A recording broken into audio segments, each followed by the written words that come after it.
Si jamais vous avez une question pendant que je parle, vous me faites des coups, je m'arrête et je réponds tout de suite.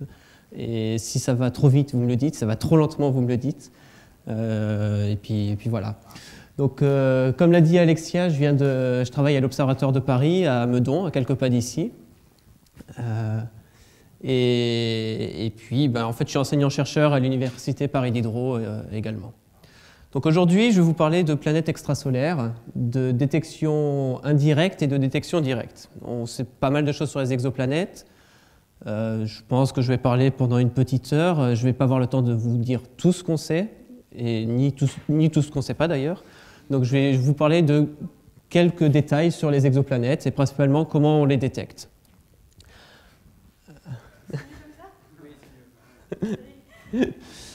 Donc, avant de vous parler d'exoplanètes, je vais faire une très brève introduction pour mettre un peu des distances sur tout ce que je vais raconter. Donc, je vais commencer par, bien entendu, le système solaire. Il y a une unité qu'on utilise pour les distances. Alors, je vais jouer avec ce truc, c'est un nouveau jouet que j'ai juste d'acheter. Donc, je vais vous donner un peu les distances de tout ce qu'on connaît, système solaire, galaxie, amas de galaxies, superamas, etc. Donc, le système solaire... Bon, bien entendu, le Soleil, les planètes, c'est une vue d'artiste.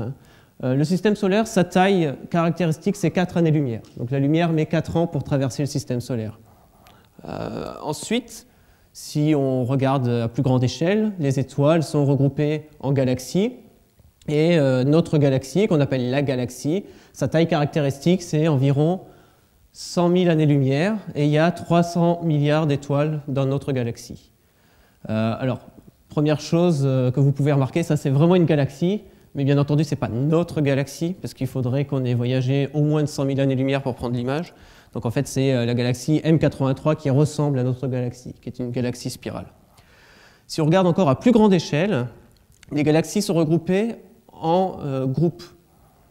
Alors bien entendu j'ai montré avant d'autres galaxies, donc il y en a des plus ou moins grosses, des galaxies. Il y a la galaxie d'Andromède, avec celle-ci, elle a 1000 milliards d'étoiles.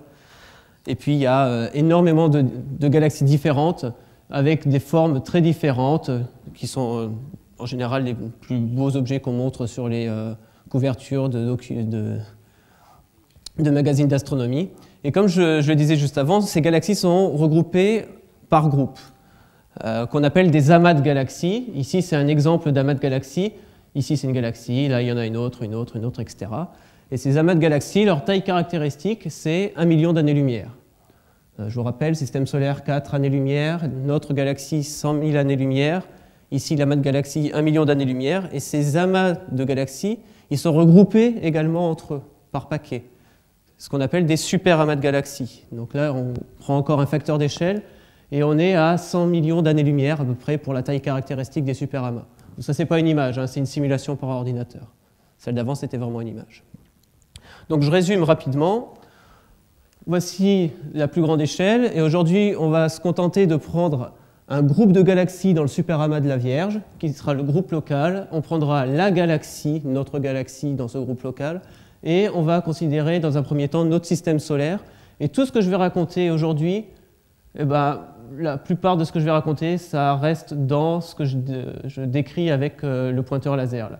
Et même toute la fin de mon talk, de ma présentation, c'est à l'intérieur de ce petit carré rouge. Donc autant vous dire qu'il y a beaucoup de choses à raconter que je ne vais pas raconter aujourd'hui, vu que je ne parle pas de tout ça. Alors le système solaire. Bon, le système solaire, je pense que vous savez tous, il y a le Soleil, il y a des planètes. Alors il y a plein d'autres objets dans le système solaire. Aujourd'hui, je ne parle pas de tous ces autres objets. Je vais parler uniquement des planètes. Donc dans notre système solaire, on a les planètes telluriques, Mercure, Vénus, la Terre, Mars, qui sont proches du Soleil. Et il y a les planètes gazeuses, ou planètes géantes, Jupiter, Saturne, Uranus et Neptune, qui sont à l'extérieur du système. Donc il y a vraiment une différenciation entre les planètes dans le système solaire.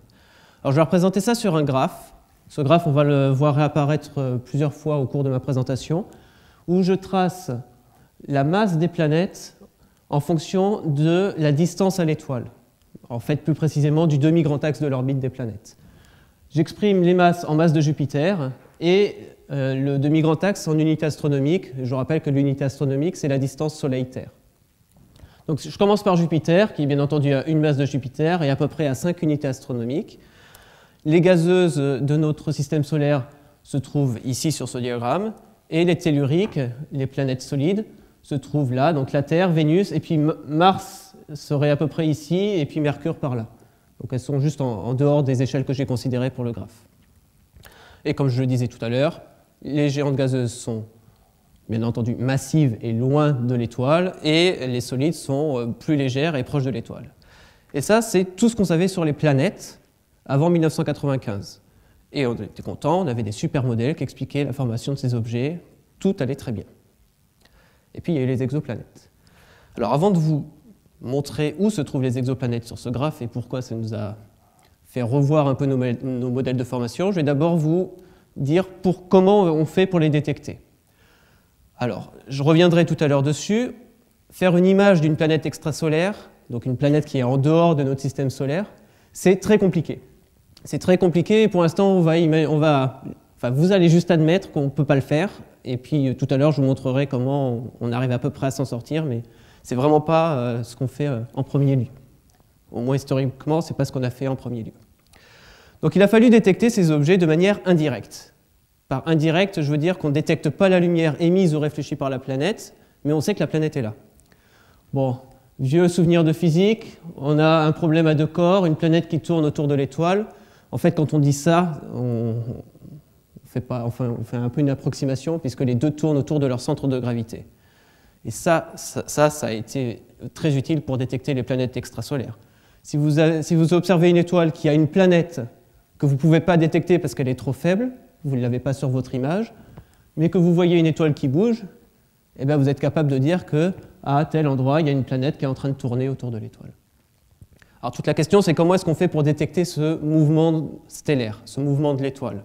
Ce mouvement, il a deux composantes. Il y a une composante transverse et une composante radiale. Imaginez que ça, c'est l'étoile, elle est en train de bouger comme ça, vous êtes les observateurs, il y a la ligne de visée, l'étoile, elle se rapproche, elle s'éloigne de vous, ça c'est le mouvement radial, et puis elle a un mouvement transverse puisqu'elle va de droite à gauche par rapport à vous. Ok ? Donc le premier mouvement, c'est le mouvement transverse. Ici, il y a l'observateur qui regarde vers l'étoile, et l'étoile, pour l'observateur, va de droite à gauche et oscille comme ça, de droite à gauche. Alors en fait, elle oscille sur la voûte céleste, donc elle décrit un petit arc d'angle. Et cet arc d'angle, si on prend un système caractéristique à une trentaine d'années-lumière, un système Jupiter-Soleil, le mouvement de l'étoile sur la voûte céleste, c'est environ une milliseconde d'arc. Alors une milliseconde d'arc, ça correspond à un homme qui est sur la Lune, vu de la Terre. Il faut réussir à détecter ce mouvement de l'étoile sur la période orbitale, puisque l'étoile elle va bouger pendant que la planète tourne autour d'elle. Donc si la planète met 12 ans à faire le tour de l'étoile, comme Jupiter je reprends ma phrase, Jupiter met 12 ans à faire le tour du Soleil, donc si on veut détecter un Jupiter similaire au nôtre, il faut réussir à mesurer une milliseconde d'arc en 12 ans. Donc il faut un instrument qui est stable pendant 12 ans à une milliseconde d'arc, voire mieux même. Si on prend le cas de la Terre autour du Soleil, vu à la même distance, il faut... je ne le dis même pas parce que c'est trop petit. D'accord ? En fait, cette technique, a priori, elle fonctionne, mais on n'a pas aujourd'hui les instruments qui nous permettent de faire des détections avec. Avec l'instrument Gaia qui a été envoyé dans l'espace, on devrait réussir à détecter des planètes de type Jupiter sans problème, voire un peu plus légères que Jupiter. Bon, transverse, on oublie. On va passer au mouvement radial. Mouvement radial, l'étoile se rapproche et s'éloigne de nous, ou en tout cas de l'observateur. Vous savez que quand une étoile se rapproche de vous, sa lumière elle est déviée vers le bleu à cause de l'effet Doppler-Fizeau. Et si votre étoile, son spectre ressemble à cela avec plein de raies spectrales caractéristiques de l'étoile, eh bien ce que vous voyez, c'est que le spectre en bloc est décalé vers le bleu quand l'étoile se rapproche, vers le rouge quand l'étoile s'éloigne. Et si vous voyez ce mouvement se répéter périodiquement, eh bien vous êtes capable de savoir à quelle vitesse l'étoile s'approche de vous et s'éloigne de vous. et vous pouvez donc trouver la masse de la planète qui orbite autour de l'étoile. Donc cette technique des vitesses radiales, tout simplement parce qu'on mesure la vitesse radiale de l'étoile, c'est elle qui a permis les premières détections et qui a donné des centaines de détections, comme on le verra un petit peu plus loin. Alors, moi je trouve ça toujours incroyable, c'est ce qu'on arrive à mesurer actuellement en vitesse radiale. On arrive à mesurer des vitesses radiales de l'ordre de 10 cm par seconde de vitesse de l'étoile. Quand vous marchez, normalement, vous êtes à peu près à 2 mètres par seconde. Donc on a des précisions sur environ une année de l'ordre de 10 cm par seconde. Ça vous donne juste un rapport de ce qu'on arrive à mesurer avec l'effet Doppler-Fizeau. Ensuite, une autre technique. Celle-ci, je la trouve très rigolote. Si vous observez une étoile et que vous avez un peu de chance, alors il faut que l'étoile ait une planète qui orbite autour d'elle, et il faut que vous ayez un peu de chance pour que la planète orbite dans un plan qui fait qu'elle passe entre l'étoile et vous de temps en temps. Alors si ça arrive, eh bien, la planète, quand elle va passer devant l'étoile, elle va masquer une petite partie du disque stellaire. Et quand elle va masquer une petite partie du disque stellaire, ça veut dire que vous allez recevoir un petit peu moins de lumière de l'étoile que ce que vous aviez quand la planète n'était pas là. Donc vous mesurez le flux de l'étoile. Bien entendu, vous mesurez le flux intégré. Vous ne résolvez pas angulairement l'étoile. Vous voyez juste un point. Mais vous mesurez son flux intégré. S'il n'y a pas de planète, son flux est quasiment constant. La planète passe, le flux diminue. Et puis la planète sort de devant l'étoile et le flux réaugmente de nouveau. Une fois de plus, c'est indirect parce qu'on ne voit pas la planète. On voit juste son effet sur ce qu'on peut mesurer sur l'étoile. Et là, les ordres de grandeur, c'est pour un Jupiter qui passe devant le Soleil, c'est de l'ordre de 1% de variation sur le flux que l'on reçoit de l'étoile. Alors, que ce soit les vitesses radiales ou les transits, là, tout est parfait dans ce que je vous montre. Dans la réalité, les étoiles, elles ont des oscillations internes, donc ça fait varier un petit peu ça peut faire croire qu'on mesure une vitesse radiale alors que ce n'est pas une vitesse radiale, c'est juste l'étoile qui est en train de pulser. Ou sur les transits également, il peut y avoir des modes de l'étoile qui font que sa luminosité évolue dans le temps et peut nous faire croire qu'on a un transit alors qu'on n'a pas un transit. C'est toute la difficulté de ces techniques. Mais aussi bien les vitesses radiales que la technique des transits ont permis des centaines de détections, comme je vais vous le montrer dans 2 ou 3 slides. Une autre technique, la dernière dont je vais parler aujourd'hui dans les techniques indirectes, la technique des microlensing. Alors, microlensing en anglais, micro-lentille gravitationnelle en français. Pour ça, on observe une étoile qui est très loin de nous, vraiment très très loin, donc on a l'impression qu'elle est immobile sur la voûte céleste, elle ne bouge pas. On mesure son flux, et si par hasard il y a une étoile qu'on ne voit pas, qui passe entre cette étoile lointaine et nous, eh bien il va y avoir une déviation de la lumière de l'étoile qui est loin, à cause de la théorie d'Einstein, et on va avoir une sorte de lentille, puisque la lumière qui vient de l'étoile lointaine va être focalisée sur l'observateur. Et si on mesure le flux intégré qui arrive de cette étoile, on voit son flux qui augmente, son éclat augmente dans le temps. Il faut déjà avoir la chance qu'une étoile passe devant l'étoile lointaine qu'on est en train d'observer. Bon, si on a encore un peu plus de chance, et que cette étoile qui passe devant elle a une planète, et bien la planète va donner un effet similaire, bien entendu plus petit en amplitude, mais qu'on arrive à détecter. Alors, cette technique, c'est très bien parce que ça nous permet d'observer des étoiles qu'on n'arriverait pas à observer avec les autres techniques. Elles peuvent être beaucoup plus loin de nous. Le problème, c'est que c'est du one-shot, c'est-à-dire on le voit passer, on fait « ouais, j'ai une planète », et puis après on ne la voit plus jamais parce qu'elle ne va pas revenir devant l'étoile. Alors c'est bien parce qu'on arrive à détecter des planètes de très faible masse grâce à cette technique, mais on ne peut pas répéter l'observation. C'est juste une fois. Alors, donc les techniques indirectes, comme vous venez de le voir, j'ai fait un petit peu un catalogue. Il y a les vitesses radiales et les transits qui ont permis un grand nombre de détections. Les micro-lentilles gravitationnelles ont permis quelques dizaines de détections. L'astrométrie, pas encore, mais ça devrait arriver. Et il y a d'autres techniques dont je n'ai pas parlé, que je mets dans la famille du chronométrage.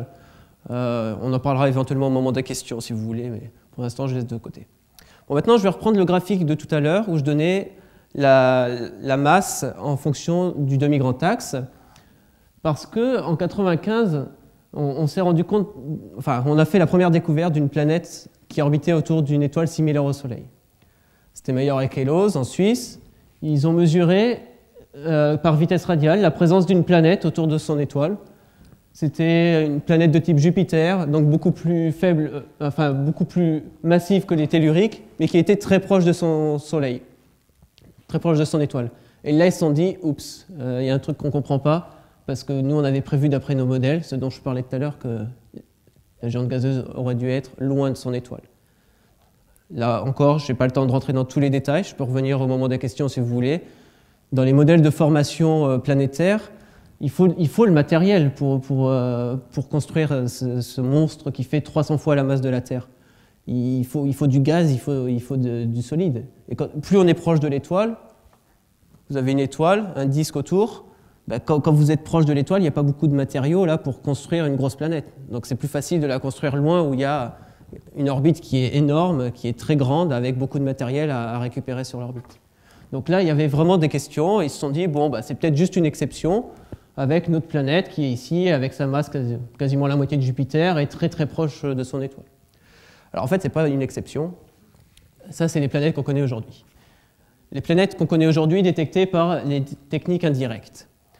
Alors une couleur par technique utilisée, donc vitesse radiale en bleu, les transits en rose, je ne sais pas trop quoi, fuchsia, les micro-lentilles en vert, et puis les chronométrages dont je n'ai pas vraiment parlé, qui sont ici en orange.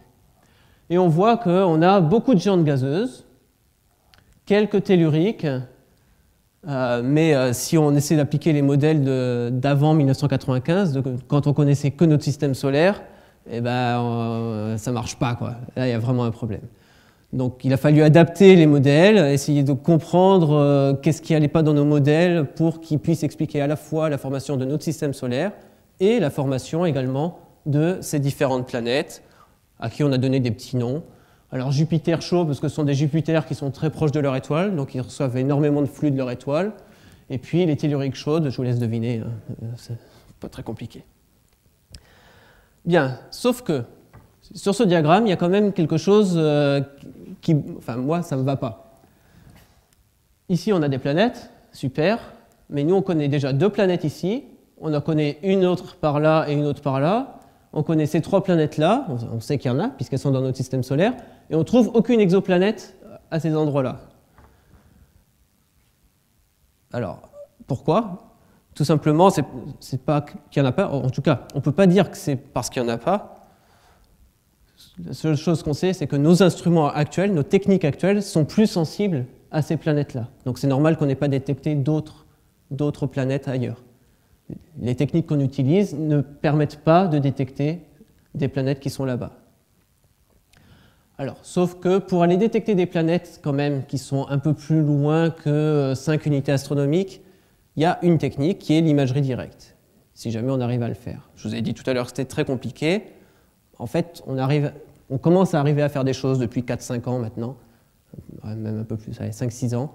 Et on a surtout des instruments qui arrivent sur ciel, là, bientôt, qui sont en train d'être mis sur les télescopes, et là, on devrait avoir beaucoup de détections. Alors, pourquoi c'est compliqué de faire l'image d'une planète extrasolaire? La planète, elle est entre 10 000 et 10 milliards de fois plus faible en intensité que son étoile, et elle est très proche de son étoile, à quelques fractions d'arc seconde.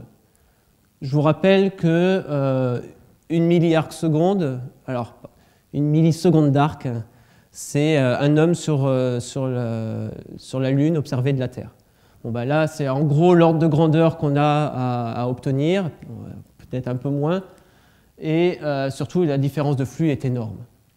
Alors, ça c'est un petit truc que je fais en général aux enfants quand je vais dans les écoles, pour leur donner une idée.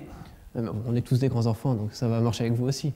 Pour vous donner une idée, faire l'image d'une planète extrasolaire à côté de son étoile, c'est réussir à photographier une luciole qui orbite autour d'un phare maritime à New York alors que vous êtes à Paris. Alors les enfants, ils ne me le diraient pas, mais vous, j'anticipe la question, je néglige la courbature le fait que la Terre est ronde, d'accord? La Terre est plate.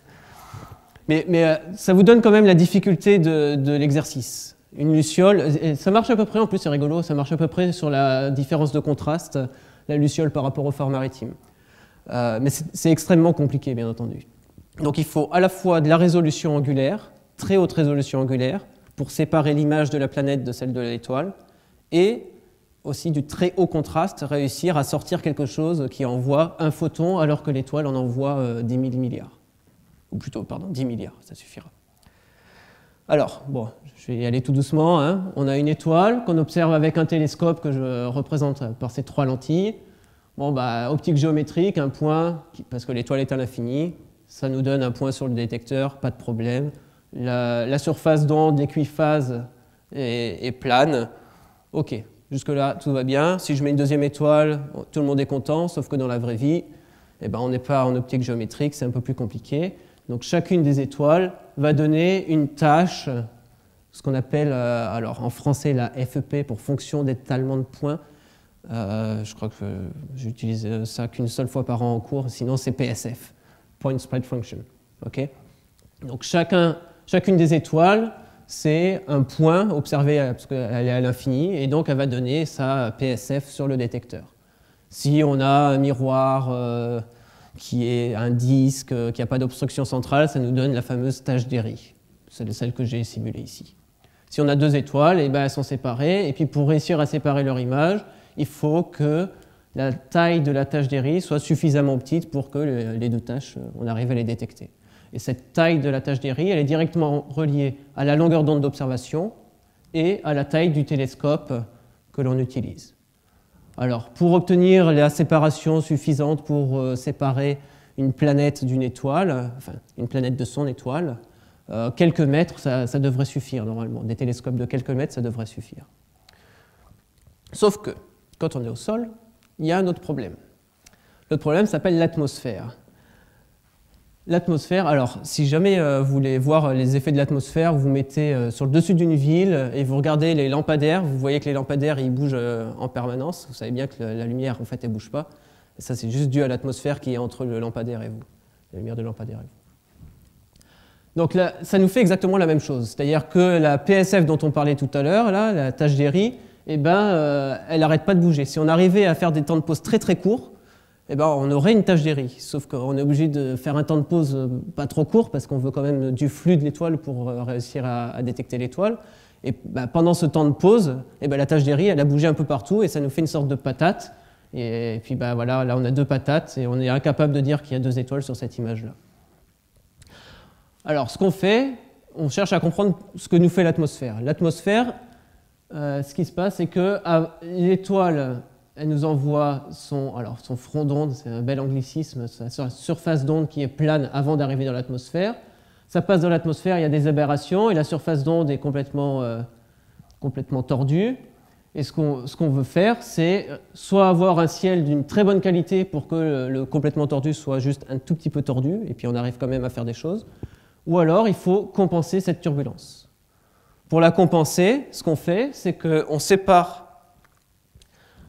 notre faisceau à un endroit de notre montage.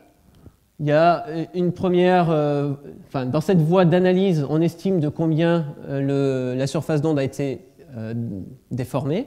Et puis, grâce à un miroir qui se déforme, qui a plusieurs petits miroirs sur lui, qu'on appelle un miroir déformable, eh bien, on vient faire le contraire de ce qu'a fait l'atmosphère pour réussir à corriger et passer des 2 patates à 2 images qui ont quasiment la résolution du télescope.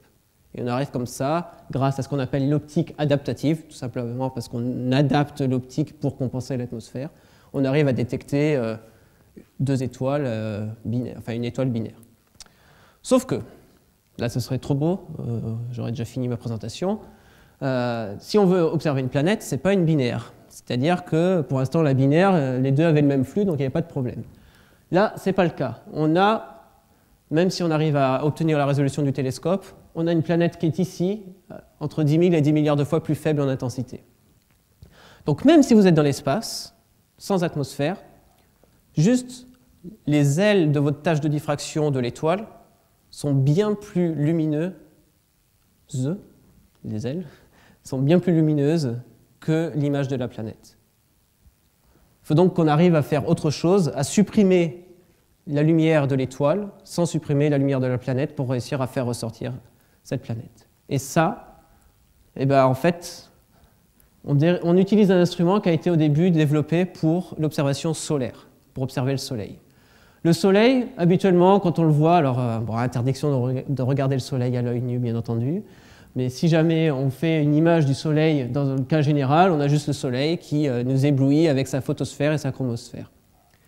Il n'y a que des cas particuliers. Alors, je ne sais pas si vous avez eu la chance de vivre ça, mais si un jour vous avez l'occasion, allez voir une éclipse totale de Soleil, c'est incroyable. Ça, c'était au Bénin en 2006. Et pendant l'éclipse totale de Soleil, quand la Lune masque le Soleil, on arrive à détecter la couronne solaire qui est beaucoup plus faible en intensité que la chromosphère et la photosphère. Et ça, c'est intéressant pour étudier l'environnement solaire, essayer de comprendre la physique du Soleil.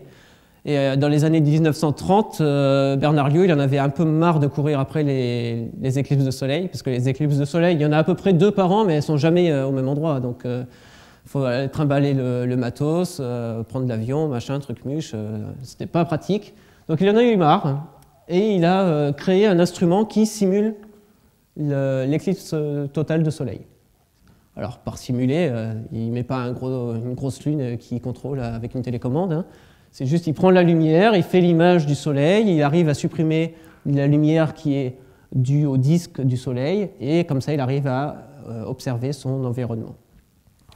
Alors, ça ressemble beaucoup à ce que nous, on veut faire. Nous, on veut supprimer la lumière qui arrive d'une source très brillante pour observer son environnement qui est ténu.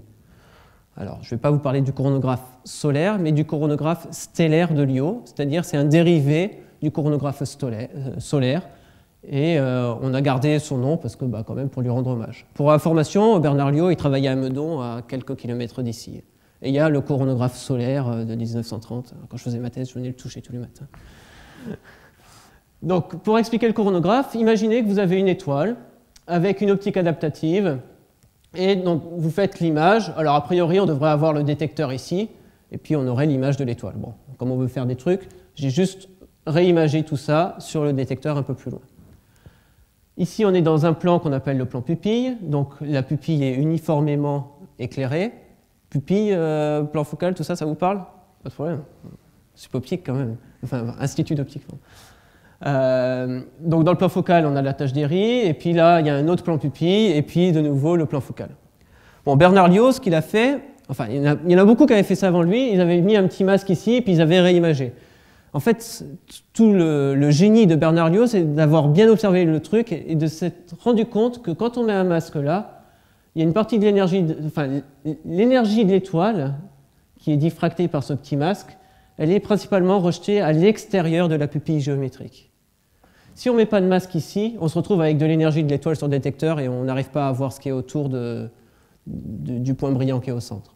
Mais tout le génie de Bernard Liu, c'est d'avoir mis le diaphragme qui porte son nom d'ailleurs pour ça, c'est d'avoir mis un petit diaphragme qui arrête cette lumière qui est rejetée à l'extérieur de la pupille, et donc quand on arrive sur le détecteur, eh ben, on a éteint complètement la lumière de l'étoile. Et si vous avez une planète qui est à côté de votre étoile, la planète est focalisée à côté du masque, donc sa lumière n'est pas affectée par le masque, elle n'est pas diffractée, donc toute son énergie passe à travers la pupille et son image vient se former sur le détecteur. Et là, vous avez gagné. Vous avez presque gagné, en fait.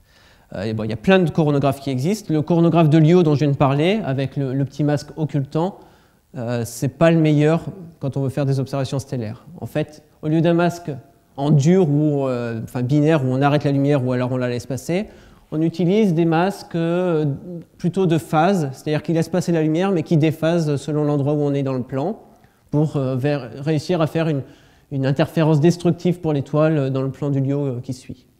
Et puis aussi, souvent on apodise, on peut apodiser la pupille pour aider encore un peu le coronographe à mieux fonctionner. Alors tout ça c'est très bien, ça marche si l'optique adaptative fait bien son boulot et si on a des surfaces d'onde parfaitement planes. Bien entendu, c'est jamais le cas. Et c'est jamais le cas, et on a toujours des petites aberrations, ce qui font que le coronographe ne fonctionne pas correctement, il y a une partie de l'énergie de l'étoile qui passe dans la pupille, et donc ça nous crée ce qu'on appelle les speckles dans le plan focal. Alors, tavelure en français, je vais dire speckle, parce que j'arrive pas à dire tavelure. J'ai déjà essayé, ça sort pas. Bon, ces tavelures, elles nous embêtent. Oups. Ces tavelures, elles nous embêtent parce que, donc là, je les ai représentées en rouge, ces speckles. Ils nous embêtent parce qu'ils ont exactement la même forme que la planète. Si on avait des speckles comme ça et puis une planète comme ça, eh ben, on pourrait voir la planète facilement. Là, ils sont tous les deux comme ça. Donc, on a un problème. Et ce qu'on fait, c'est qu'on fait de l'imagerie différentielle où on arrive à trouver une image de référence de ces speckles que j'ai représentés ici. Et quand on fait la soustraction, eh ben, on arrive à obtenir l'image de la planète. Et là, on a gagné. Toute la question, c'est comment on fait cette image de référence. Il y a plein de possibilités. La première chose qu'on a essayé de faire, c'est de faire l'image d'une autre étoile. Donc on observe une étoile qui a une planète, ou en tout cas on ne sait pas s'il en a une, mais on observe une étoile, notre cible, et puis après on observe une étoile où on sait qu'il n'y a pas de planète, et après on fait la différence des deux images, et puis on voit si on sort la planète ou pas. Sauf que quand vous faites ça, vous avez dépointé votre télescope pour aller chercher l'autre étoile. Or, les aberrations dont j'ai parlé tout à l'heure, qui nous créent ces fameuses tavelures, ces speckles, c'est alors en partie des résidus d'aberrations non corrigées par l'optique adaptative, et entre autres, c'est quand vous prenez un miroir de 8 mètres de diamètre, que vous pointez comme ça, et puis après vous le pointez comme ça, je vous assure qu'il n'a pas la même forme au nanomètre près. D'accord ? Un coup, il a une bosse ici, à cause de la gravité, et puis quand vous le tournez comme ça, la bosse, ça va être comme ça, donc ça va vous changer la forme des speckles. Si ça change la forme des speckles, ça veut dire que votre image de référence, elle n'est pas bonne, elle ne va pas bien soustraire les speckles que vous voulez soustraire. Alors on pourrait se dire, on va aller dans l'espace. Dans l'espace, ça marche pas mal. Ça marche pas mal, mais c'est pas parfait quand même, parce que l'étoile n'a jamais exactement le même spectre. Or, les aberrations sont souvent chromatiques, donc les speckles vont évoluer, etc. etc. Une autre façon de faire, c'est d'utiliser le champ. Quand vous observez, donc ici le petit télescope, il observe une étoile qui est dans le ciel. L'étoile, elle bouge au cours de la nuit, sur la voûte céleste. Enfin, l'étoile ne bouge pas, c'est nous qui tournons, et puis du coup, en relatif, l'étoile bouge sur la voûte céleste. Donc avec le télescope, on suit l'étoile si on veut l'observer pendant 1 heure. En 1 heure, ça tourne, ça bouge de 15 degrés dans le ciel. Bon, alors en fait, avec les montures qu'on utilise actuellement dans les grands télescopes, quand on suit l'étoile comme ça, on peut se débrouiller pour que le champ d'observation tourne. Ce que j'appelle le champ, c'est vraiment ce qu'il y a dans le ciel à côté de l'étoile. C'est-à-dire s'il y a une planète, vous observez une étoile et une planète, eux ils sont fixes, mais dans votre image, eh bien, vous allez voir la planète qui tourne autour de l'étoile comme ça.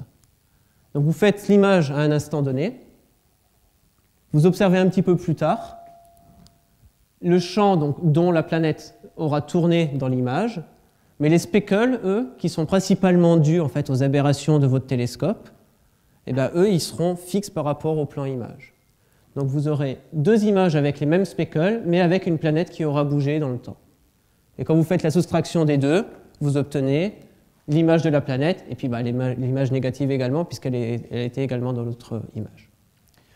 Une autre façon d'avoir une image de référence de ces speckles, c'est de faire de l'imagerie différentielle. Alors ça, oui, pour information, c'était l'imagerie différentielle angulaire, tout simplement parce qu'on fait tourner angulairement la planète dans l'image.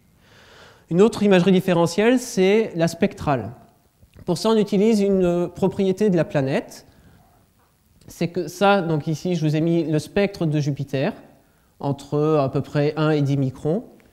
Et vous voyez qu'il y a des bandes d'absorption, alors principalement du méthane et de l'ammoniac. Je vais parler du méthane, qui est autour de 1 micron. C'est une bande spectrale qu'on peut observer du sol. Donc, on fait une image en dehors de la bande d'absorption. Donc, il y a bien la planète dans l'image.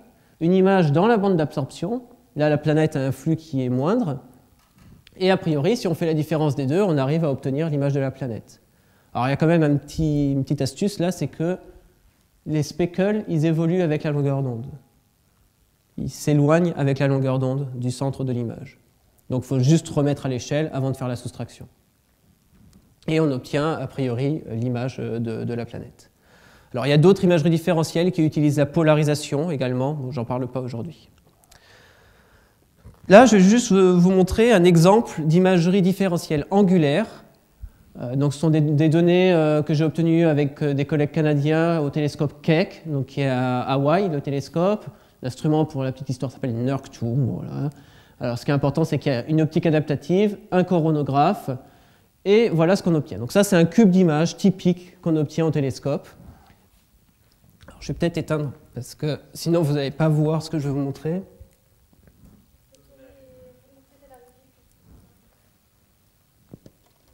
Faut que je tourne ça? Voilà, magique. Ah ben.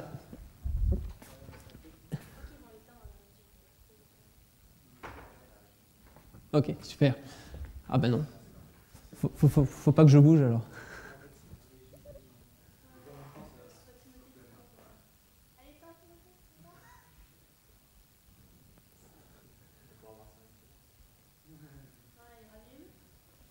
Pour quelqu'un qui bosse pour éteindre des étoiles, si j'arrive pas à éteindre une lumière, quand même, ça craint.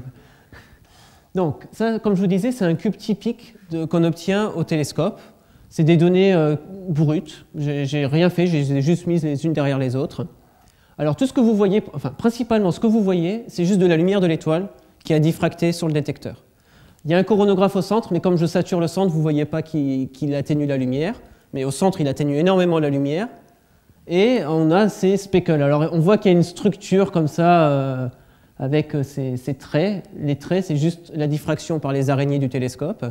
Et puis, il y a une sorte de structure hexagonale. C'est parce que le Keck, son miroir primaire, fait 10 mètres de diamètre. Mais ce sont des segments, en fait, hexagonaux qui sont les uns à côté des autres. C'est ça qui donne la structure hexagonale.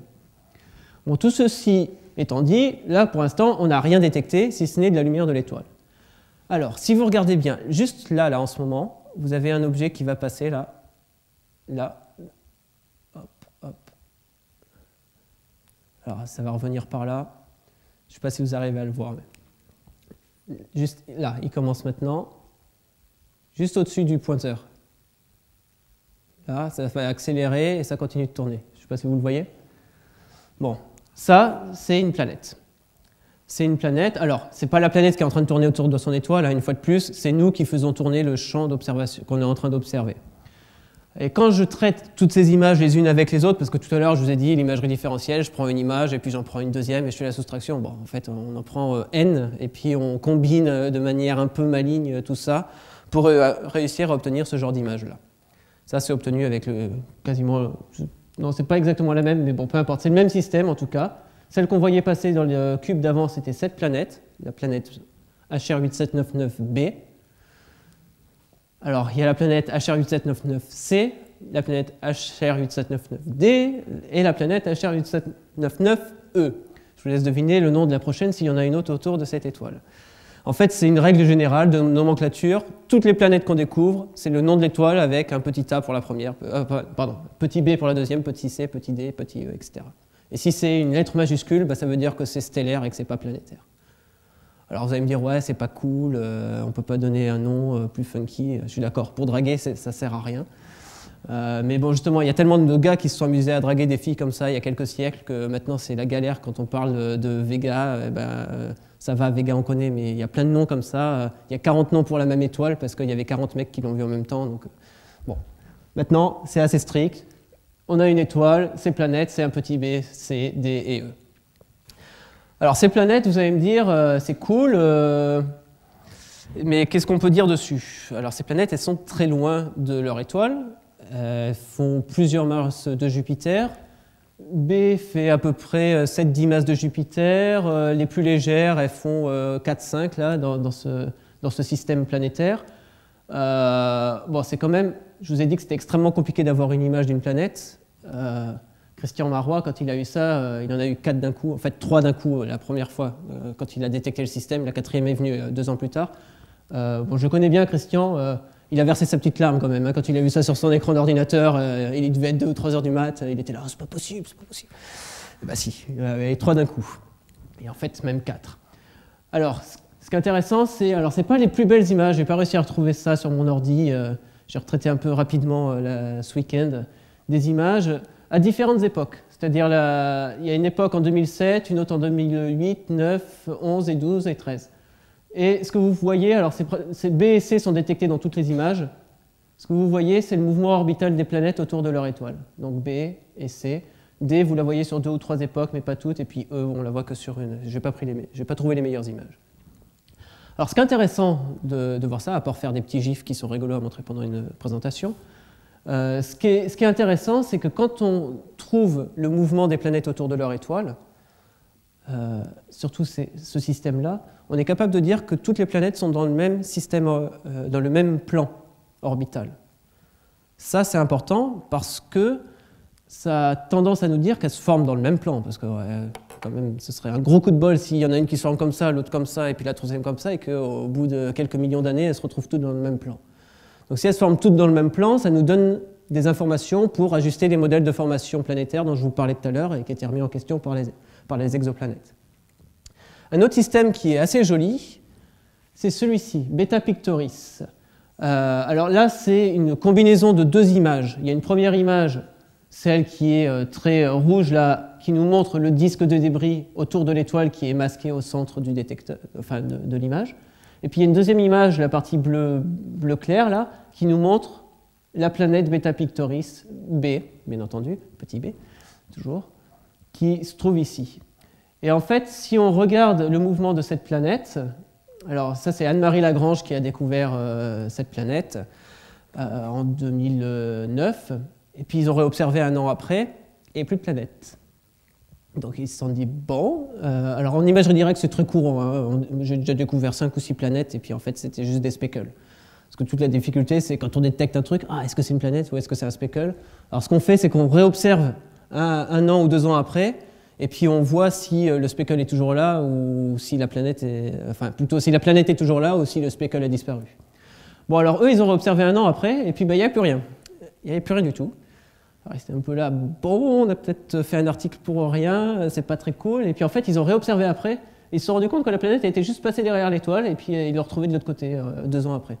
C'était un peu, voilà, c'était un petit peu la fête là, du coup. Et c'était d'autant plus la fête qu'ils se sont rendus compte que la planète, elle orbite quasiment dans le plan du disque. Donc là encore, une information pour les modèles de formation. On sait que les planètes d'un système à plusieurs planètes, ou plutôt, il y a un système à plusieurs planètes dans lequel les planètes orbitent toutes dans le même plan, donc a priori elles se sont formées dans le même plan. Il se trouve que c'est également le plan du disque qui est autour de HR 8799, l'étoile dont j'avais parlé juste avant. Et puis il y a ce système où on a une planète qui orbite quasiment dans le plan du disque. Alors ici, bien entendu, c'est vu par la tranche, ce système. C'est vrai que j'aurais pu le préciser. Et donc tout ça, c'est encore une information sur les planètes se forment dans un plan donné, et il se trouve que ce plan donné, c'est le plan du disque. Ouais, c'est son et lumière ce soir. Donc on sait, grâce à ces 2 systèmes, enfin ça a tendance à aller dans le sens des modèles de formation qui disaient que les planètes se forment dans un disque de poussière qui se forme autour de l'étoile quand l'étoile se crée, se forme. Bien, je reviens sur notre super graphique de tout à l'heure, les planètes détectées de manière indirecte, et voici les planètes, toutes les planètes connues à ce jour, alors à une semaine près, hein, ça change tous les jours, donc bon, j'ai pris la semaine dernière, et j'ai ajouté donc par rapport à tout à l'heure ici les planètes détectées par imagerie directe. Alors, là on arrive sur le mot planète, exoplanète, qu'est-ce qu'est une planète, qu'est-ce qu'est pas une planète. Pour l'instant, il n'y a pas de règle très stricte sur ce qu'est une exoplanète et ce que n'est pas une exoplanète. Est-ce que c'est une exoplanète? Est-ce que c'est une naine brune? Est-ce que c'est entre les deux? On ne sait pas trop. Par exemple, ces objets-là, on n'est pas trop sûr que ce soit des planètes. Et de toute façon, il n'y a pas vraiment de définition à proprement dit. C'est encore en discussion au sein de la communauté. Est-ce qu'on met une définition par rapport à la masse? Est-ce qu'on met une définition par rapport au mode de formation? Mais pour savoir comment elle s'est formée, comment on fait pour le savoir, ça va sûrement retomber sur la masse. C'est des questions ouvertes, mais peu importe. Ce sont les objets de moins de 25 masses de Jupiter qui ont été détectés par imagerie directe. Alors, une fois de plus, hein, là il n'y a pas de planète détectée, mais c'est juste parce que les instruments qu'on utilise actuellement permettent de détecter uniquement, je parle là d'imagerie directe, uniquement des planètes de type Jupiter autour d'étoiles très jeunes, c'est-à-dire entre 10 000 et quelques centaines de millions d'années, mais pas beaucoup plus. Je vous rappelle que nous, on est à 5 milliards d'années, donc c'est vraiment très jeune par rapport à nous. mais on n'arrive pas à détecter d'autres objets parce qu'ils sont beaucoup trop faibles en intensité. Alors, tout le but du jeu, c'est de réussir à pousser cette frontière vers le bas au maximum pour détecter des objets plus faibles et avoir un diagramme le plus complet possible pour toujours la même chose, toujours le même objectif, comprendre la formation des planètes et leur évolution. Est-ce qu'il y a beaucoup de systèmes multiplanétaires? Est-ce qu'il y a beaucoup de planètes de faible masse loin de leur étoile, contrairement à notre système solaire? Donc beaucoup de questions qui se posent. Alors, quel est l'avenir de l'imagerie directe pour réussir à pousser cette frontière vers les masses les plus faibles? Je vous ai dit, il faut de la haute résolution angulaire, donc un grand télescope et une optique adaptative. Il faut du très haut contraste, donc un coronographe et de l'imagerie différentielle. Et grâce à ça, on arrive à obtenir ce genre d'image. Alors, je ne vous ai pas mis toutes les planètes qu'on connaît, hein. Ça, c'en est une autre. Ça, c'est un objet. Alors, celui-là, il a une petite histoire. Je l'ai fait, la petite histoire. Ça a été détecté en même temps, enfin, ça a été publié en même temps que ce système-là, dans la même revue. Ils ont même, il y a eu toutes des histoires de politique pour savoir qui était en première page ou quoi que ce soit. Bon, je crois que les deux étaient en première page, finalement. Ou peut-être que celui-ci. Peu importe. Ça a été détecté. Donc, en fait, là, il y a un objet. Je vous montrerai l'image tout à l'heure. Je l'ai un peu plus grand. Donc, on voit un disque, en fait, autour de l'étoile. Tout le reste, c'est de la lumière de l'étoile qui diffracte. Et puis, il y a un tout petit point que vous ne voyez pas sur cette image, mais croyez-moi sur parole. Ici, là, juste sur le pointeur, il y a un petit point. Il y a une détection qui bouge avec l'étoile. Donc, tout colle pour dire que c'est une planète. Ça a été détecté dans les longueurs d'onde visibles grâce à des images prises avec le télescope Hubble, le HST. La Publispace, très bien, on avait 4 planètes ici, une planète autour de cette étoile qui s'appelle Fomalhaut, très bien, Fomalhaut B, bien entendu. Et puis, quelques années plus tard, un an après, je crois, il y a un gars qui n'a pas travaillé là-dessus, mais qui va observer la même étoile pour essayer de détecter la planète dans une autre longueur d'onde, dans l'infrarouge moyen. Il observe, il ne voit rien.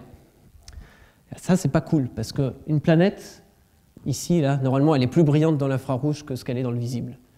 Donc, il ne voit pas de planète, donc il fait un article en disant « Oui, il n'y a pas de planète, on ne sait pas ce que c'est, mais ce n'est pas une planète. » Bon, et puis il y a 2-3 autres personnes qui font pareil, « Ouais, il n'y a pas de planète. » Alors du coup, dans la communauté, au bout de 2 ans, il y a tout le monde qui commence à dire « Ouais, bon, Paul Callas, là, avec son papier, il a juste détecté un speckle, blablabla, blablabla. » Bon, et puis en fait, on a été 2 équipes indépendantes à retraiter les données. Les mêmes données, mais on les a retraitées depuis zéro, de manière complètement indépendante. Et alors, on ne s'était pas donné le mot, on ne le savait pas, mais on a publié 2 papiers qui disent qu'il y a vraiment un truc là, il y a vraiment un objet. Sauf que, là, ça pose encore un problème. Parce que, ok, bon, on a trouvé, il y a vraiment un objet, mais on sait que ce n'est pas une planète, puisqu'on ne l'a pas détecté dans l'infrarouge moyen. Donc là, alors là, ça c'est encore en discussion, c'est encore des grandes questions ouvertes. Qu'est-ce qu'on a détecté? Pas une planète, ça c'est sûr. Mais peut-être que c'est une planète avec plein de poussière autour. Peut-être que c'est une planète avec des gros anneaux, mais des anneaux énormes autour d'elle. Ou alors c'est peut-être une collision de 2 astéroïdes qui ont fait un nuage de poussière qu'on détecte dans le visible, mais pas dans l'infrarouge. Enfin, il y a toute une discussion autour de cet objet. Bon, je ferme la parenthèse et je reprends la présentation. Ça, c'est ce qu'on arrive à faire avec ce genre d'instrument, sauf que, à ce jour, alors bon, on remonte le temps de 1 mois et demi. À ce jour, il y a 1 mois et demi, il n'y a pas d'instrument dédié à l'imagerie directe sur le ciel. S'il y en a eu un, pardon. Il y en a eu un, mais il n'était pas vraiment ouvert à la communauté, donc il n'y a pas grand monde qui en a vraiment profité.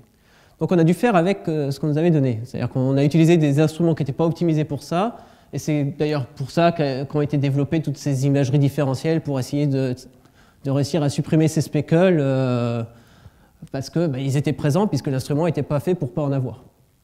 Bon, sauf que bon, on faisait ça et puis en parallèle, on a développé des instruments qui sont optimisés pour avoir le moins de speckles possible.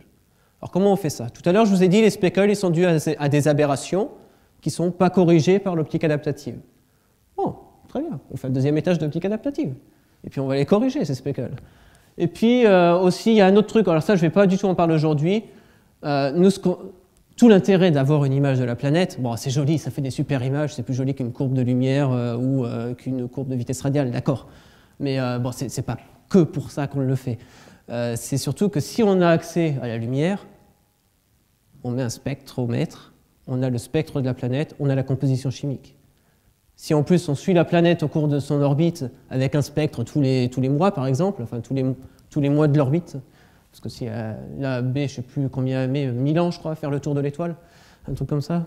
Mais bon, peu importe, on peut suivre l'évolution de l'atmosphère, de la composition chimique de l'atmosphère au cours de l'orbite. Enfin, il y a plein de sciences à faire là-dessus. Ce n'est pas que pour les jolies images. Bon, pour faire ça, ça veut dire qu'il faut faire le spectre. Donc soit on fait l'image et puis à la fin on met juste un spectre sur lui, soit on peut utiliser ce qui s'appelle de la spectrométrie intégrale de champ, ou en anglais IFS pour quoi d'ailleurs? Integral Field Spectrometer, tout simplement. On dit tellement IFS que je ne sais plus ce que c'est. Bon, peu importe. Alors, cette spectrométrie intégrale de champ, vous imaginez une image, donc vous prenez votre image, et chaque point de l'image, c'est un petit spectre. Alors comment on fait ça? Vous imaginez une image réelle, alors en lumière blanche, et puis vous découpez cette image avec plein de micro-lentilles, et sur chacune des micro-lentilles, vous dispersez la lumière. Ce qui fait qu'en sortie, vous avez cette fameuse image dont je parlais tout à l'heure, vous avez ce que vous êtes en train d'observer, donc l'étoile au centre, la planète ici, et chacun des points, c'est un petit spectre. Bon, après, il faut reconstruire ce truc-là, mais bon, peu importe. Je ne rentre pas plus dans les détails, si vous avez des questions, on en reparle tout à l'heure, mais donc, ce sont les deux choses qu'on a développées pour les nouveaux instruments qu'on est en train de mettre sur les télescopes, pour à la fois corriger au mieux les speckles et avoir directement le spectre des planètes qu'on détecte. Alors, comment on fait pour avoir ce deuxième étage d'optique adaptative? Donc on a le premier qui nous laisse des résidus de phase et d'amplitude, enfin d'aberration. On a un miroir déformable qui est dans un plan pupille. On forme l'image sur le coronographe qui diffracte la lumière en dehors de la pupille géométrique pour la plupart, et puis il y a un petit peu de lumière à cause des aberrations qui passent à travers le système. Et finalement, dans l'image finale, on a, alors là j'ai saturé l'image, vous allez comprendre sur le slide d'après pourquoi j'ai saturé, mais ce sont que des speckles qui sont dans notre image, donc on détecte de la lumière de l'étoile.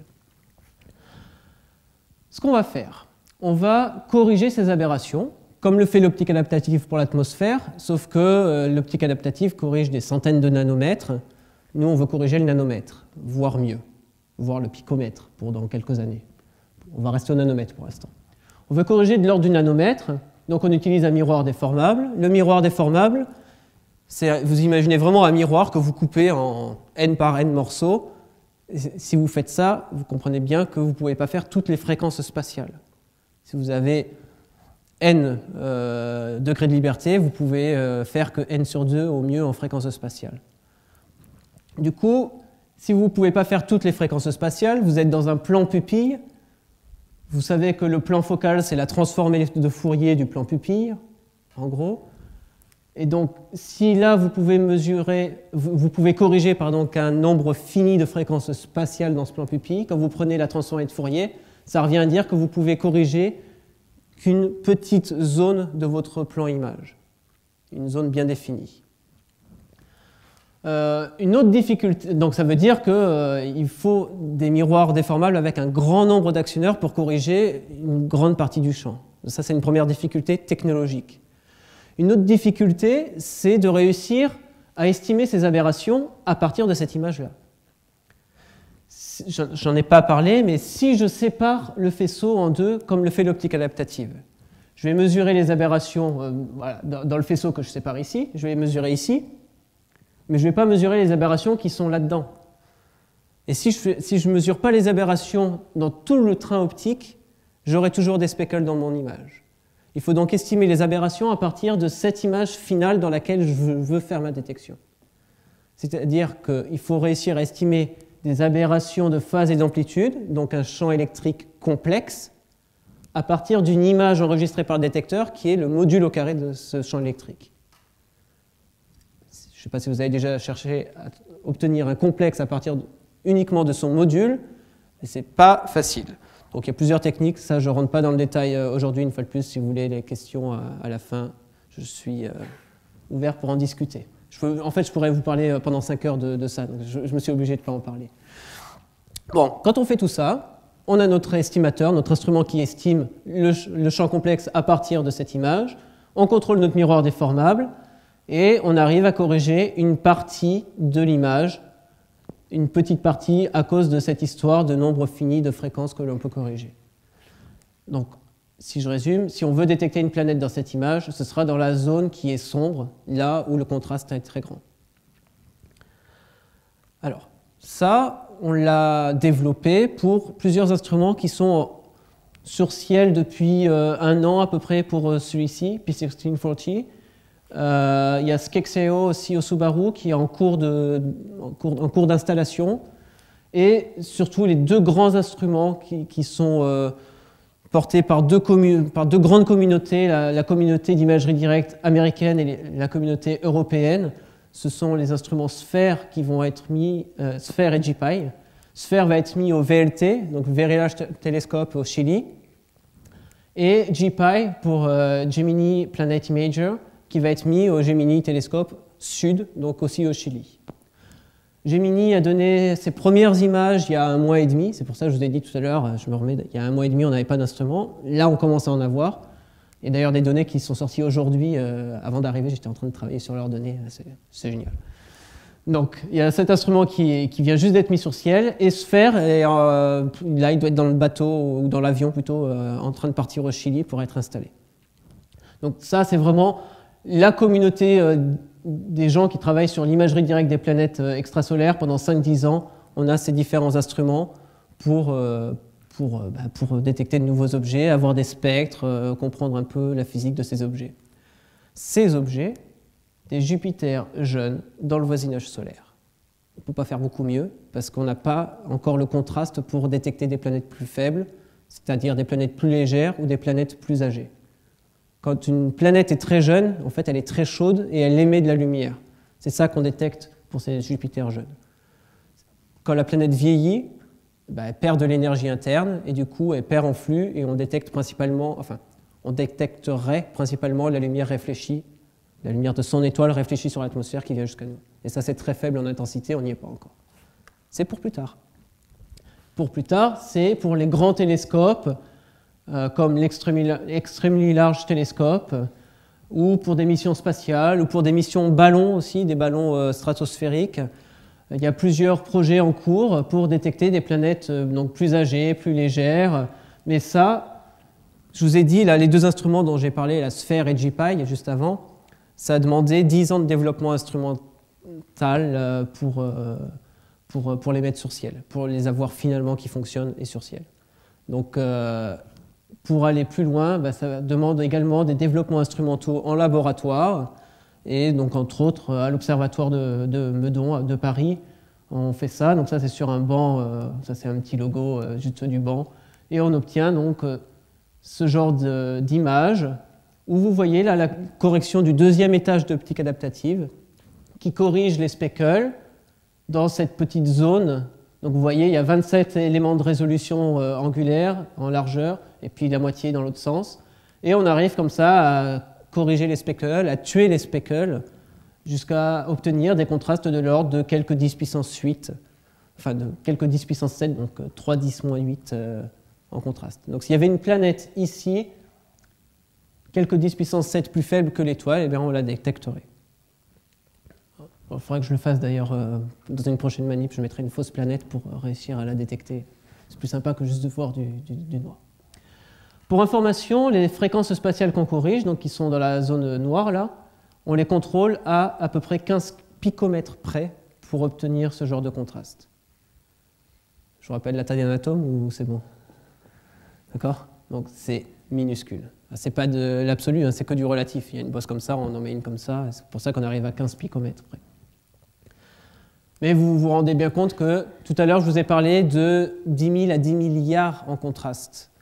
10 milliards, ça fait 10 moins 10. On a encore quelques améliorations à apporter. Et pour mettre ça sur le télescope, on ne peut pas juste prendre l'instrument tel quel en laboratoire et l'amener au télescope, parce qu'il faut que tout le reste de l'instrument soit designé pour inclure ce truc-là, pour que sa correction à 10-8 ait un sens. Si devant ça vous mettez un truc qui fait n'importe quoi, vous n'en sortirez pas. D'ailleurs, puisque j'en parle. le GPI, là, donc le fameux Christian Marois, vous vous souvenez, celui qui a détecté le système avec les différentes planètes. En fait, j'ai travaillé avec lui pendant 2-3 ans, pendant 2 ans au Canada, et lui, il est dans GPI, en fait, dans cet instrument-là.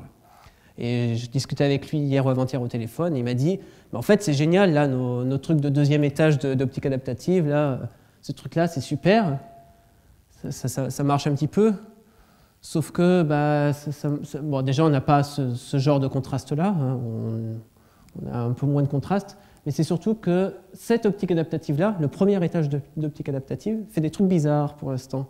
C'est-à-dire qu'il fait varier les speckles dans le temps. Donc ça fait un petit niveau de speckle ici qui bouge dans le temps.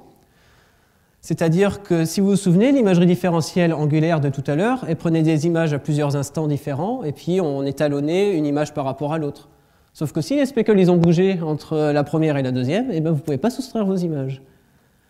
Du coup, en ce moment, ce qu'on fait avec GPI, avec cet instrument, c'est qu'on n'utilise pas la composante angulaire pour faire l'imagerie différentielle, parce que ça ne marche pas du tout. On utilise uniquement la composante spectrale, parce qu'à un instant donné, on a une image dans une trentaine de canaux spectraux différents, et là, on supprime, en remettant toutes les images à la même échelle, on supprime les images en faisant de l'imagerie différentielle spectrale. Tout ça pour dire que si vous avez un truc qui peut écraser une grosse mouche, et ben, si vous mettez un instrument en amont qui vous casse tout votre boulot, et ben, ça ne sert à rien. Donc ça demande entre 10 et 15 ans de développement instrumental pour réussir à obtenir cet instrument sur les futurs télescopes. Je vais m'arrêter là, juste les exoplanètes, c'est un domaine jeune, première exoplanète en 1995. C'est assez actif, hein. Je vous ai parlé que d'imagerie directe quasiment aujourd'hui, hein. Mais il y a 5 ou 6 autres techniques qui sont au moins aussi actives. Les seules planètes qu'on détecte, c'est dans notre voisinage solaire. Autant vous dire que tout à l'heure je vous ai parlé d'amas de galaxies, d'amas de galaxies, etc. Donc il y a sûrement beaucoup d'objets à détecter, mais ce n'est pas pour aujourd'hui. On commence à connaître pas mal de choses sur les exoplanètes, mais il y a beaucoup encore à découvrir. Il y a un nombre de paramètres inexplorés incroyable, donc c'est cool, ça veut dire qu'il y a du boulot. On a besoin de toutes les techniques parce que, alors je vous ai parlé que de la complémentarité sur, on détecte les planètes proches, les planètes massives, les planètes loin, les planètes légères, etc. Mais il y a aussi une complémentarité sur ce qu'on peut déterminer des planètes. Les vitesses radiales, elles vous donnent une masse minimum, la période orbitale, le demi-grand axe, quoi d'autre, un peu l'excentricité, mais elles ne vous donneront pas le rayon de la planète. Pour avoir le rayon de la planète, vous utilisez le transit, qui lui ne vous donne pas la masse. Pour avoir le spectre, vous utilisez soit le transit dans des cas particuliers, pour les planètes qui sont proches de leur étoile, des fois on arrive à faire des choses avec le transit, soit l'imagerie directe, mais pas les autres techniques. Donc vous voyez, il y a plus que juste la masse et puis la séparation, il y a beaucoup de choses, et toutes les techniques sont complémentaires à utiliser en parallèle. Puis l'imagerie directe, bon, je vous en ai assez parlé, donc je vais m'arrêter là, juste un petit souvenir, je fais un petit dézoom. On a parlé que de ça aujourd'hui. Donc bon, il faudra refaire d'autres confs, Alexia. Voilà, je vous remercie.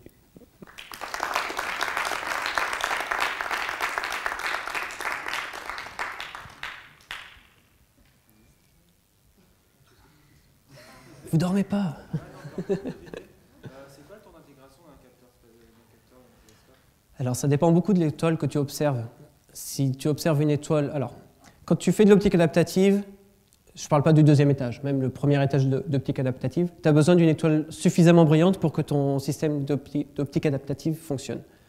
Mais tu as un ordre, tu as quoi? Tu as 3-4 ordres de magnitude que tu peux observer avec une optique adaptative donnée. Ça veut dire que tu vas avoir des étoiles très brillantes et d'autres moins brillantes, et donc tu vas adapter ton temps d'intégration en fonction de ça.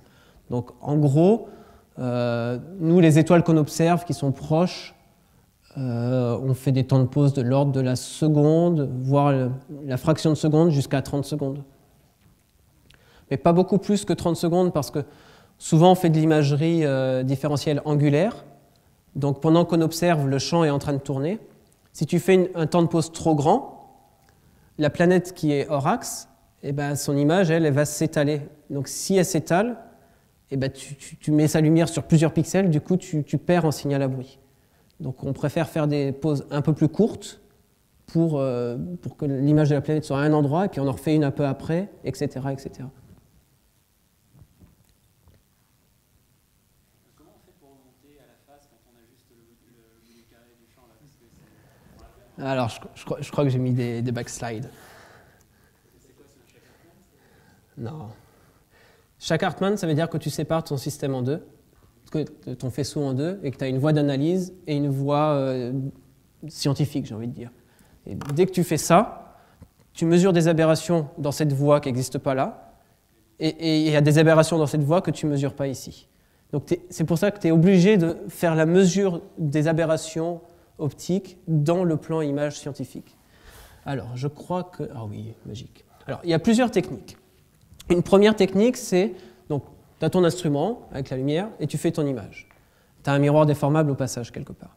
Une première technique, c'est de moduler temporellement les speckles. C'est-à-dire, tu prends ton miroir et tu lui mets une petite forme légèrement différente de ce que tu considères comme ta position de départ. Tu le fais bouger un peu comme ça et tu le ramènes. Et tu fais un tout petit mouvement, et quand tu fais ça et que tu écris les équations, tu te rends compte que quand tu fais un tout petit mouvement, en fait, tout se linéarise. Oui, ça marche ça? Ouais. Et tu arrives à retrouver les aberrations de phase et d'amplitude grâce à ce petit mouvement-là. Sauf que ça te demande, en fait, en théorie, 3 images, dans la pratique, 5 ou 7 images. Donc ça demande du temps. Et surtout, si ça demande du temps, ça veut dire que tu as fait une pause, tu as bougé ton miroir, tu as fait une pause, tu as bougé... les speckles, ils évoluent pendant ce temps-là. Ça évolue lentement. Ce deuxième étage d'optique adaptative, il corrige les aberrations qui sont quasi statiques. Ils ne sont pas complètement statiques, mais qui ont un temps de vie de l'ordre de la... Allez, secondes, 10 secondes, 1 minute, 1 heure, mais ce n'est pas du kilohertz comme les optiques adaptatives. Mais peu importe, ça a quand même bougé un peu avec tous ces mouvements-là. Une autre technique, alors ça, il y a toute une famille de techniques qui sont basées là-dessus. Ça marche bien en laboratoire, il n'y a aucun problème, ça marche un peu sur ciel. Il n'y a aucune technique pour l'instant qui a été démontrée sur ciel. Même avec les nouveaux instruments qui arrivent, leur module de deuxième étage d'optique adaptative n'est pas encore optimisé parce que ça vient d'arriver sur ciel, donc il faut y aller, il faut lever les manches et puis travailler dessus. La deuxième famille, c'est au lieu de faire de la modulation temporelle, on fait une modulation spatiale. Ça c'est génial parce que c'est ce sur quoi je travaille depuis des années. C'est incroyable. En fait, on a trouvé ça avec mon directeur de thèse pendant ma thèse.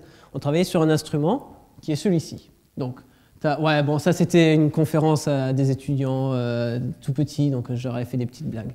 Peu importe, vous avez l'étoile et la planète. D'ailleurs, l'étoile devrait être sur l'axe. L'étoile, sa lumière est diffractée. Ça, c'est le coronographe classique avec le diaphragme de Lyot. On oublie le petit trou pour l'instant. Le diaphragme de Lyot, on refait l'image. Normalement, on a les speckles et puis l'image de la planète cachée quelque part. Bon, alors, pendant ma thèse, on travaillait sur une technique où il y a un petit trou qui est décalé par rapport à la pupille géométrique. Donc, ce petit trou, il sélectionne uniquement de la lumière qui a été diffractée par le masque, donc uniquement de la lumière de l'étoile. Et puis, on fait interférer ça. C'est vraiment des trous de Young, hein, c'est rien de plus. Hein. Faut pas le dire, j'ai fait ma thèse là-dessus, mais c'est vraiment que des trous de Young. Donc, on fait interférer ces deux faisceaux. Dans ce faisceau-là, il y a les résidus stellaires et la planète. La lumière de la planète et celle de l'étoile ne sont pas cohérentes, donc elles n'interfèrent pas. En revanche, les résidus stellaires et la lumière de l'étoile, c'est de la lumière de l'étoile aussi, donc ça interfère et ça crée ces franges de Fizeau sur les speckles. Et pendant ma thèse, au début de ma thèse, en fait, on étudiait ce truc-là pour faire de l'imagerie différentielle basée sur la cohérence. On se dit, bon, à partir de là, on fait une transformée de Fourier, on retrouve ce qui est frangé, ce qui n'est pas frangé, on fait une imagerie différentielle et hop, on est content. Sauf que, alors c'est très rigolo, il y a eu un week-end, je ne sais pas pourquoi, ça devait être juste mûr dans nos esprits, avec mon directeur de thèse et, enfin, tous les deux, quoi. Le lundi matin, on est arrivé, tous les deux, on s'est regardé, on a fait, on peut faire mieux, on peut faire mieux. Parce que quand on fait ça, tu prends la transformée de Fourier de ce truc, alors je ne crois pas l'avoir mis. Ah si, je l'ai mis, c'est génial. Tu prends la transformée de Fourier de cette image-là, donc, alors pour information, ça s'appelle la self-coherent camera.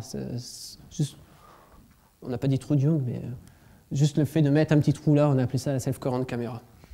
Bon, c'est un peu plus Sioux que des trous de Young, mais ça ressemble beaucoup. Tu prends la transformée de Fourier de cette image, tu as le pic central qui est l'autocorrélation de la pupille, et les pics latéraux qui sont en fait la corrélation de la pupille centrale avec la pupille de référence qui a été décalée. Et quand tu écris un peu les trucs, tu te rends compte que ce pic-là, c'est quasiment les aberrations de phase et d'amplitude. C'est quasiment le module complexe du champ que tu veux corriger.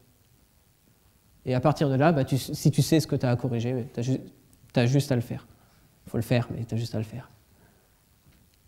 Donc c'est deux familles de techniques différentes. Tu as la modulation spatiale, parce que là on a modulé spatialement les speckles, qui nous demande plus de pixels qu'une image classique, puisqu'il faut qu'on échantillonne les franges et non pas uniquement la PSF.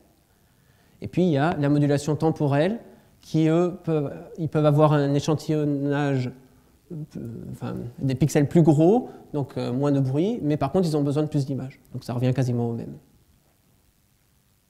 Voilà. J'arrête là parce que je peux vraiment parler des heures de ce truc-là.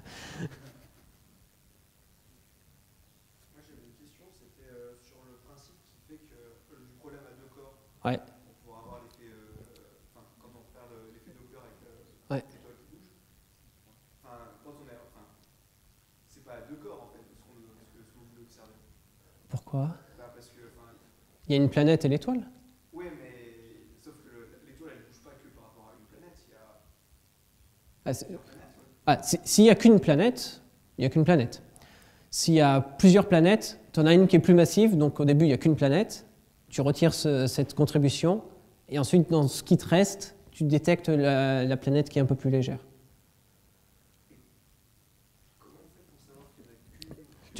En gros, tu mesures la... Finalement, j'utilise le tableau. On s'était dit que non, mais... là, j'ai une craie. Ce que tu fais, c'est que tu mesures donc Tu mesures la vitesse radiale de ton étoile. Si tu trouves juste un sinus, si tu as juste un sinus, tu as un problème à deux corps, ok, pas de problème. Ou ça peut être un peu plus compliqué, c'est imagine tu as un sinus, tu as une autre planète dessus qui orbite plus loin, donc qui va avoir un impact plus faible. En fait, ça va juste ajouter une contribution. Donc tu fais la somme de ces deux sinus et ça va te faire en gros le signal que tu détectes. Je ne m'aventure pas à faire la somme des deux au tableau, mais tu fais la somme des deux et ça va te donner le signal que tu mesures. Alors ça va te donner une sorte de sinus qui fait un truc comme ça. Là. Et en fait, dans la réalité, tu vois principalement un sinus. Enfin, c'est pas vraiment un sinus parce que c'est un sinus si c'est circulaire, mais si tu as de l'excentricité, ça va faire un truc un peu bizarre. Mais peu importe, tu retires le signal le plus grand que tu vois et dans le résidu, tu détectes un autre signal. Et si vraiment tu as deux planètes qui ont à peu près le même impact, c'est juste une somme de sinus, donc tu essaies avec une planète, deux planètes, trois planètes, quatre planètes, et puis tu regardes ce qui colle le mieux aux données. Et tu regardes aussi d'un point de vue dynamique si ce que tu trouves a un sens. Si tu trouves trois planètes de même masse à la même distance de l'étoile, il y a un problème.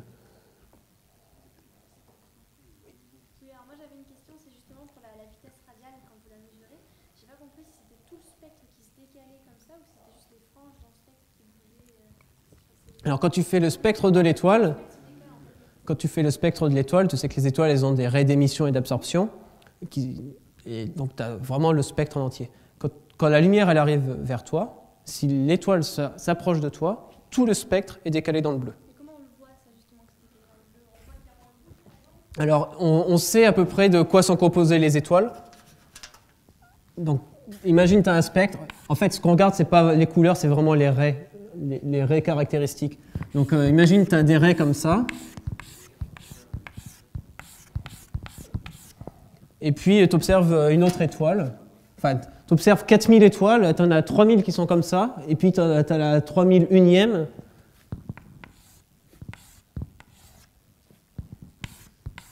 Qui est légèrement décalée comme ça. Et puis un peu plus tard, tu as tout le peigne de raie qui est décalé vers la droite, etc. etc.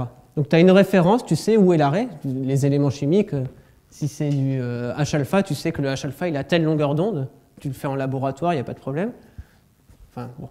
peu importe, tu sais où sont tes raies d'absorption et d'émission, et tu regardes toutes les raies de ton étoile, et si tu vois que toutes elles se décalent par rapport à tes références que tu connais et qu'elles font ça périodiquement, et après, avec l'amplitude du déplacement, tu remontes à la vitesse radiale de l'étoile, et tu remontes du coup à la masse de la planète et sa distance. Toutes ces techniques-là sont faites pour le télescope sur Terre, donc du coup on a le proche d'atmosphère. Alors pourquoi on ne fait pas la même chose? Alors tu parles de quelle technique? Toute... L'imagerie directe. Le problème c'est clairement l'atmosphère. Alors l'atmosphère, c'est clairement un problème. Ça, c'est clair.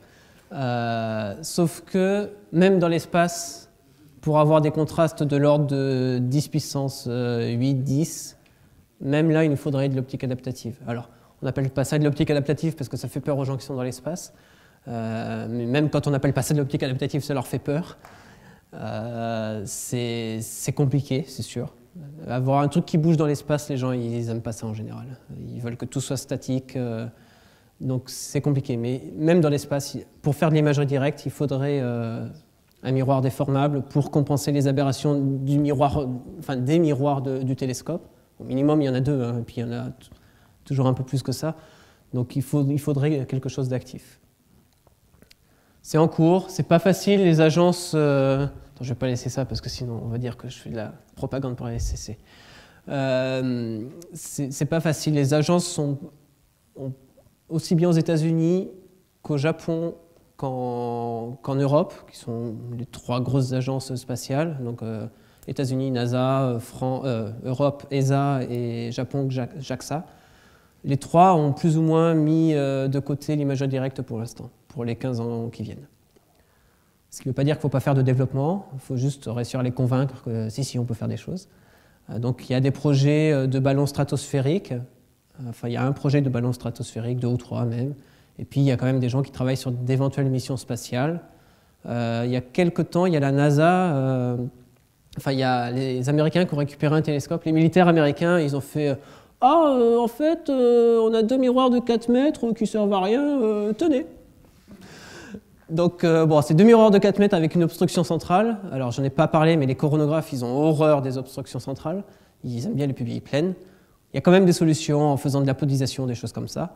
Donc, toute la communauté américaine s'est dit, bon, c'est un peu un cadeau empoisonné parce qu'ils nous le donnent. Du coup, on va le récupérer. Parce que si on dit non, ils vont dire, ah, vous voulez pas aller dans l'espace. S'ils le récupèrent, ils savent que pendant plusieurs années, on va leur dire, ah, attendez, on vous a donné un truc, on va pas vous faire une autre mission. Donc ils sont un peu coincés, ils sont un peu obligés de le récupérer, et du coup ils travaillent beaucoup pour développer des instruments qui travaillent avec ce truc-là. Mais bon, c'est pas optimum, mais il y a des choses qui sont en cours. Mais il y a un miroir déformable, enfin, je vois pas comment on peut faire des hauts contrastes sans miroir déformable, même dans l'espace, malheureusement.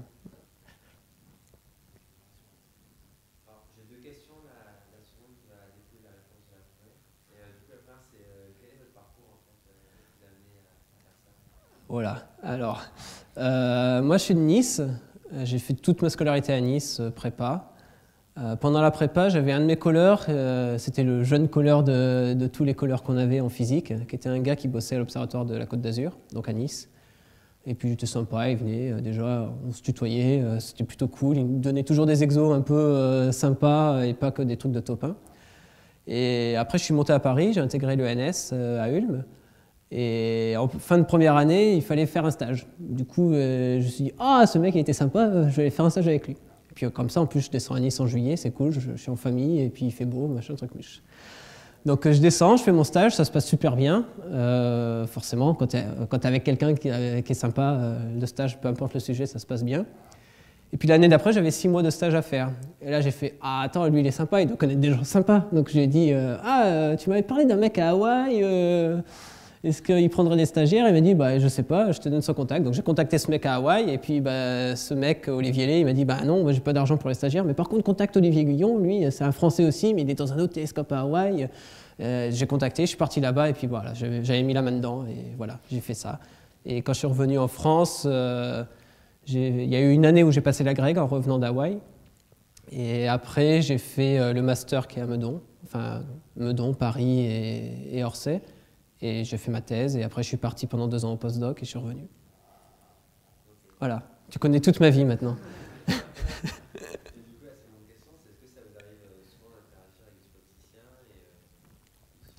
Alors, pendant ma thèse, on a eu un stagiaire de SupOptic. Alors, juste une question. SupOptic, Institut d'optique, moi je comprends.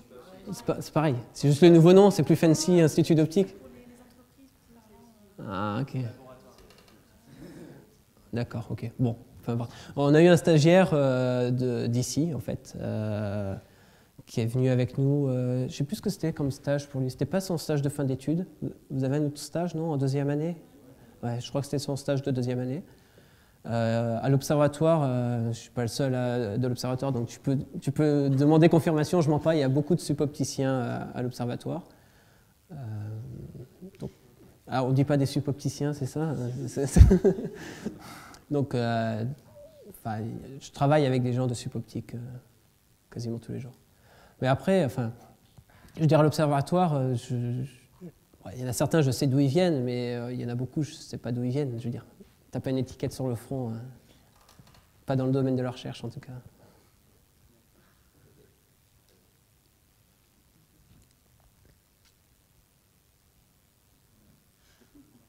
Bon, on lève la séance alors? Ouais, non, sinon, au niveau des capteurs, ils sont. Non, mais c'est des trucs spatiaux, qui sont du même type que les capteurs spatiaux, c'est vraiment des capteurs un peu moins chers. Pour Faire des images, quoi. Ça dépend beaucoup de ta longueur d'onde d'observation. Si tu observes dans le visible et le proche infrarouge, alors proche infrarouge, pour nous, ça va jusqu'à 2 microns quasiment. Après, tu as le moyen infrarouge et puis l'infrarouge lointain. En gros, c'est vraiment les détecteurs. C'est proche infrarouge visible, moyen infrarouge, infrarouge lointain. Et puis, tu as les UV qui demandent encore d'autres détecteurs et surtout d'autres optiques. Donc, ça dépend vraiment du domaine où tu observes.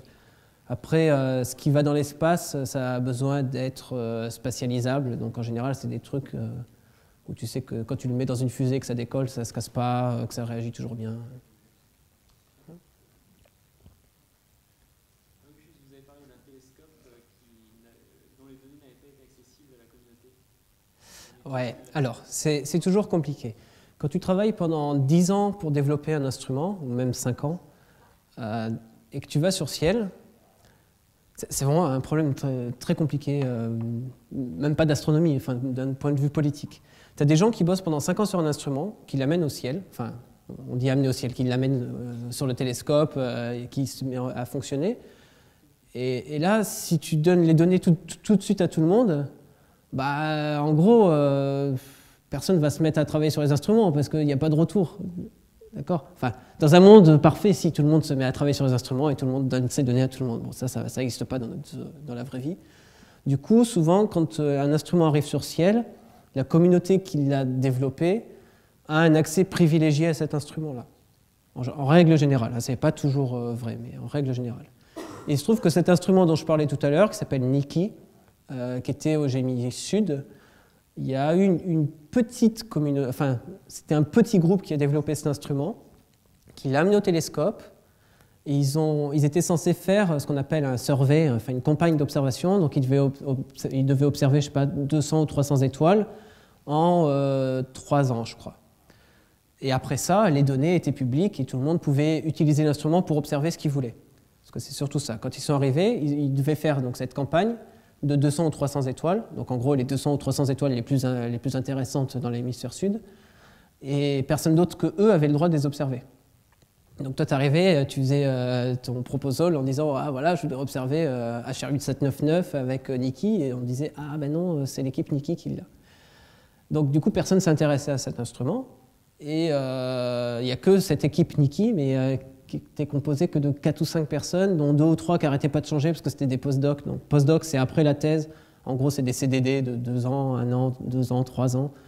Et du coup, ça n'a pas beaucoup ouvert l'instrument à la communauté. Les données, du coup, étaient bloquées, parce que non seulement les données étaient bloquées, parce que les données qu'eux prenaient, elles n'étaient pas publiques, et en plus, on ne pouvait pas observer avec leur instrument. Donc ça faisait beaucoup pour dire que cet instrument, il n'a pas vraiment été utilisé de manière optimale. Ce qui est dommage, parce que moi j'ai eu quelques données de cet instrument, j'ai réussi quand même à observer quelques étoiles, et il était pas mal cet instrument, c'est quand même dommage. Dire que maintenant il est juste sur une étagère, ça fait un peu mal. Mais bon, c'est comme ça. Mais c'est un vrai problème politique, hein. Quand tu développes un instrument, qu'est-ce que tu bloques comme cible? Combien de temps? C'est un gros problème politique. Et pour l'instrument Sphère, on en a discuté il y a 10 jours. On a une réunion de 2-3 jours. Et il y a eu 2-3 heures pour parler que de ça, pour savoir ce qu'on faisait. Et puis il y a ce que l'équipe veut, et puis il y a ce que les gens du télescope veulent plutôt.